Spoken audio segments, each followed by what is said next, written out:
All right, we are finishing up OLI Mod 11, taking a look at some properties of our linear correlation coefficient R. So the first one is that the value that we get for R is unchanged by any units. So in our last roller coaster example, let's see, what was it? Our initial drop was measured in feet and our duration was measured in seconds. But if we change our feet to meters, we'll still get the same linear correlation coefficient because it's about the relationship between the two values.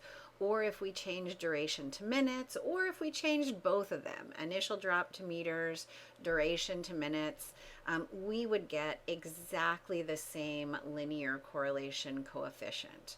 So I've got here a scenario from a Did I Get This on page 63. Two students are investigating the relationship between forearm length and height. So Maria measures the subjects in centimeters, does her data analysis, and she gets an R value of 0.86.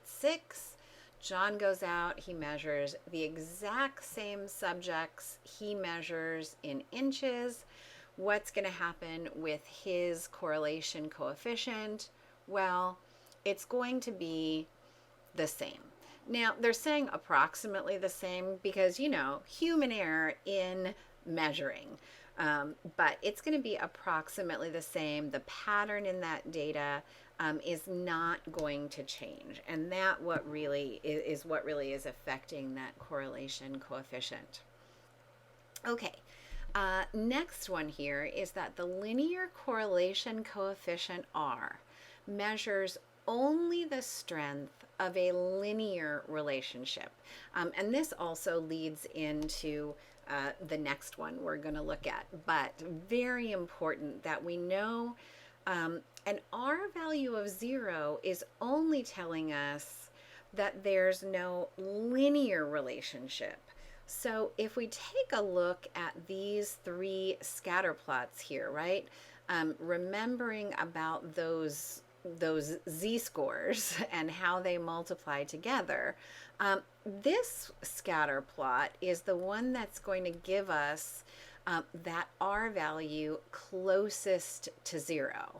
We've got positive products here, we've got negative products there, and they really are going to just about offset each other. And yet, this relationship looks like it might fit a perfect quadratic equation. So scatter plot 1 is going to give us a correlation coefficient close to 0, our R value, because R only talks about linear. But this scatter plot shows a very strong relationship. It's just not linear. Going along with that is our next characteristic here. The correlation coefficient R by itself is not enough to determine whether a relationship is linear. So I gave us the printout screen here from a data set that I've got put in StatCrunch, and notice that our correlation coefficient is 0.98. Really close to +1, right? So this linear correlation coefficient is making us think we have very strong positive linear correlation. Actually, if I leave out the word linear, when you just say either positive or negative, it implies linear. So we could just say very strong positive correlation, and that word positive means that we're talking about linear. So I've got those results over here in StatCrunch, and I am very strategically covering up my data set for right now because I want to see how our exploration goes. So let's go ahead and take a look at that plot. So kind of forget about the line that's there right now. Remember that we'll talk about that best fitting line later. But as you take a look at the dots, well, actually, now that I said that, I think the line actually helps us here. As you take a look at those dots, do you think that line is probably the best representation of that pattern, or do you think maybe something else is at work? Okay, well, hopefully you said that there's actually a curve going on here, right? And the way we will ultimately be able to identify this curve is the pattern the dots have in relation to this line. What I mean by that is, as I go from left to right, we start over the line, under by a little, under by more, under by less, and now back to over. So that pattern in how the dots relate to the line is actually telling us that there's a different relationship here at work rather than linear.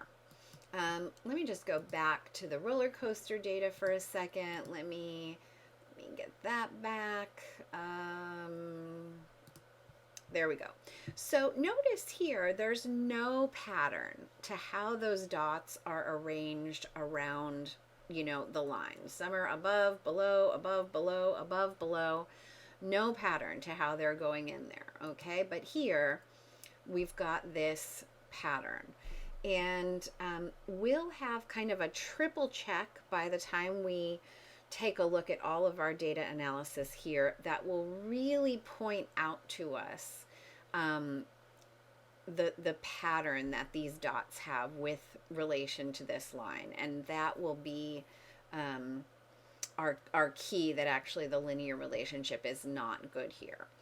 Let me go ahead and move this. Okay, so if you take a look at my data sets there for a minute, my X's and my Y's, do you see what relationship there is between those X's and those Y's? All right, so hopefully you have figured out that each of the Y values is the square of the X value. So a linear model is not appropriate here. Instead, this is perfect quadratic correlation.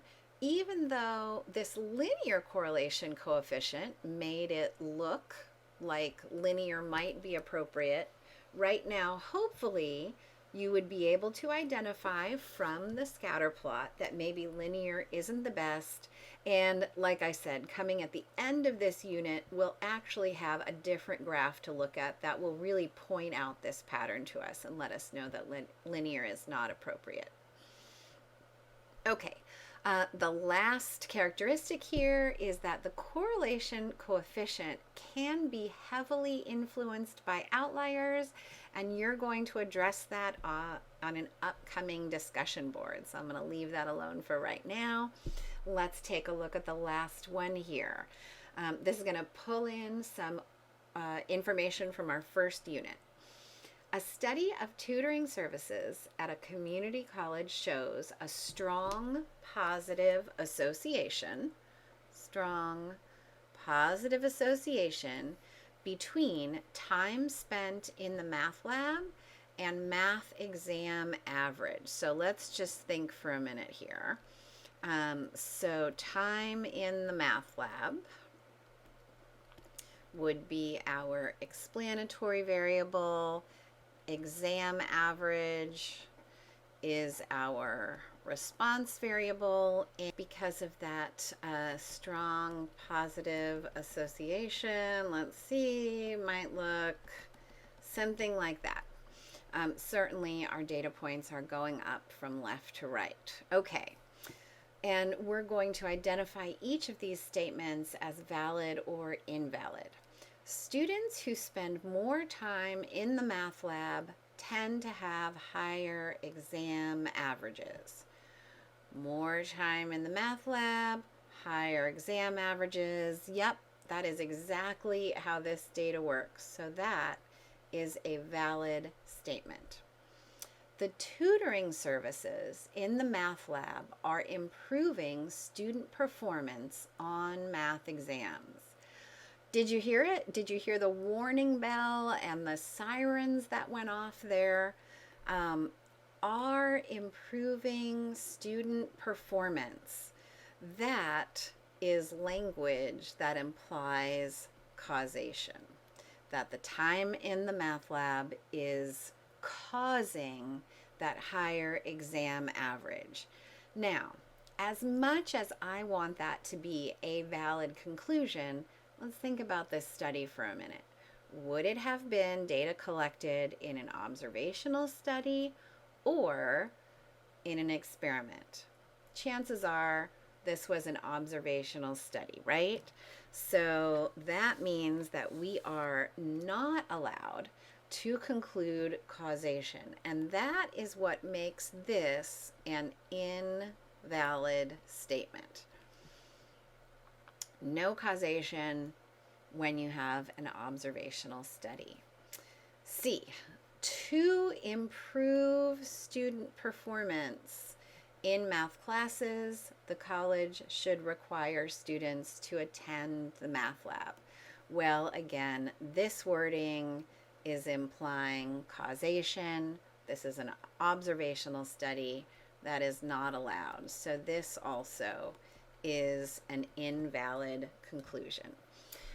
Remember that if we have results from a lot of independent observational studies over periods of time, over variations in population, checked by experts in the field, we can come up with some evidence for causation if we're putting a lot of those observational studies together. But we do need to be cautious, and this clearly is just one study. We absolutely cannot have evidence of causation from one observational study. All right, that's the end of our work here. Moving on into our next module, we'll be taking a look at exactly what it means for this line StatCrunch has been drawing to be the line of best fit.